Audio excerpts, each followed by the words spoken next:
শুভেচ্ছা জানাচ্ছি আজকের এই লেকচার ভিডিওতে। আজকে আমরা সার্কেল এভাটার উইজেট নিয়ে আমরা আলোচনা করব।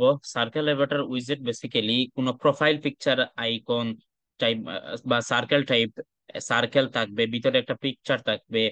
এই টাইপ কোন একটা কাজ করতে কি আমাদের সার্কেল এভাটারের প্রয়োজন হয় আর কি। তো আমরা এখন অ্যান্ড্রয়েড স্টুডিওতে চলে যাব। সেখানে গিয়ে আমরা করব কি, আমরা বডি এর ভিতরে, কলামের ভিতরে আমরা করব কি, একটা সার্কেল এভাটার নিয়ে নিব। সার্কেল এভাটার যদি আমরা সিআই লিখতে থাকি, আর লিখতে থাকি, দেখেন সার্কেল এভাটার আমাদের সাজেশন চলে আসছে। এন্টার দিয়ে দিলাম, কন্ট্রোল এস মিলে হট দিয়ে দিলাম। দেখেন এখানে একটা আমাদের সার্কেল টাইপ কিছু চলে আসছে আর কি। সো এটার চাইলে আমরা আরো বড় করতে পারি। কিভাবে বড় করতে? এটা বড় করার জন্য সার্কেল এভাটারের ভিতরে রেডিয়াস নামের একটা প্রপার্টি আছে। সেই প্রপার্টি টার ভ্যালু আমরা যদি 40 দেই, দেখেন এইটা বড় হয়ে গেছে। এইটা যদি আমরা 90 দেই, তার মানে এইটার আরো বড় হয়ে গেছে, রাইট? তো আমরা এখানে 90-তেই রাখি। এবং আমরা যদি চাই এর চাইল্ডে আমরা কিছু সেট করতে পারি। এই চাইল্ডে আমরা করতে পারি কি, কোনো আইকন সেট করতে পারি বা কোনো ইমেজ সেট করতে পারি। তো প্রথমে আমি আইকন সেট করে দেখাচ্ছি। আইকনস ডট আইসক্রিম দিয়ে দেই, আইসক্রিম। ওকে, সেখানে একটা আইসক্রিম আইকন এই মধ্যখানে চলে গেছে। এবং এই আইকনের সাইজ যদি আমরা বাড়িয়ে দিতে চাই তাহলে সেটাও পারবো। আমরা যদি 100 করে দেই, দেখেন এইটা সাইজটাও বেড়ে গেছে, রাইট? তো আমরা এক কাজ করি, এই সার্কেল এভারটাকে আমরা সেন্টার উইজেটের মাধ্যমে র্যাপ করে এইটা মধ্যখানে নিয়ে আসি। আহ, তার মানে সার্কেল এভাটারটাকে আমরা কি করব, মধ্যখানে নিয়ে আনবো। এখন সার্কেল এভাটারটাকে আমরা এইরকম র্যাপ করব, রিমুভ না sorry, wrap with wrap with centre.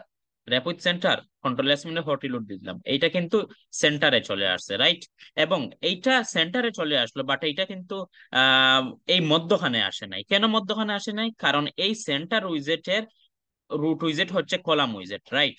তার মানে এই কলাম বরাবর সে আহ, মানে কলাম ওয়াইজের ভিতরে আছে, রাইট? তার মানে যেহেতু এটা কলামের আন্ডারে আছে, দেখেন আমি ক্রস অ্যাক্সিস সম্পর্কে, মেইন অ্যাক্সিস সম্পর্কে আপনাদের বলেছি গত কোনো লেকচার একটা ভিডিওতে, রাইট? তার মানে দেখেন সেন্টার যে সার্কেল এভাটার সহ আছে, এটা কিন্তু কলামের আন্ডারে আছে, রাইট? তার মানে এই কলাম বরাবর আমার এখন কি হওয়ার কথা, মধ্যখানে আসার কথা। তার মানে কলাম এর মেইন অ্যাক্সিস, মানে কলামের কাজ তো উপর থেকে নিচের দিকে, রাইট? তার মানে তার মেইন অ্যাক্সিস এর সেম কাজ উপর থেকে নিচের দিকে, সেটা করে দিব কি, সেন্টার করে দিব। এই দেখেন মেইন অ্যাক্সিস এর সেন্টার করে দিলাম, এটা আমাদের সেন্টারে চলে আসছে। ওকে, এখন সার্কেল এভাটারে আমরা ফিরে যাই। সার্কেল এভাটারের আমরা সেট করলাম রেডিয়াস, তার সেট করলাম, চাইল্ডে আমরা আইকন রাখলাম। এখন এই চাইল্ডে আমরা আইকন না রাখে আমরা কি করতে পারি, আমরা ইমেজ রাখি, রাইট? ইমেজ আমরা অ্যাসেট ফোল্ডারেরটা করব। গত কোনো লেকচারে একটা ভিডিওতে আমি দেখিয়েছিলাম অ্যাসেট। এখন এই অ্যাসেটে করব কি, অ্যাসেট ফোল্ডার থেকে আমরা একটা ইমেজ আনবো। দেখেন প্রথমে আছে অ্যাসেটস, তার মানে দিব অ্যাসেটস, অ্যাসেটস, তারপরে ব্যাকস্ল্যাশ, না সরি, এটা স্ল্যাশ দিয়ে, শুধু স্ল্যাশ দিয়ে ইমেজেস আছে, ইমেজেস। তারপরে আমরা করব কি, এইখানে এই যে ইমেজ ডট পিএনজি যেমনি আছে তেমনি আমরা লিখবো, আইএমজি ডট পিএনজি লিখে দিলাম। দেখেন এই ফ্লাটারের আইকনটা এখানে চলে আসছে, রাইট? এখন আমরা ইমেজের সাইজ, হাইট উইট আমরা যদি করে দিই 50, হাইট দেখেন এটা আরো ছোট হয়ে গেছে। আমরা যদি এটা 40 করে দেই, দেখেন এটার হাইট আরো কমে গেছে, রাইট? আমরা উইথও চাইলে আমরা বাড়িয়ে দিতে পারি বা কমিয়ে দিতে পারি। উইথ আমরা করে দিলাম ফর এক্সাম্পল 50 করে দিলাম, এটা বেশি ছোট হয়ে গেছে। আমরা যদি 120 করে দেই, দেখেন এই হচ্ছে ব্যাপার স্যাপার।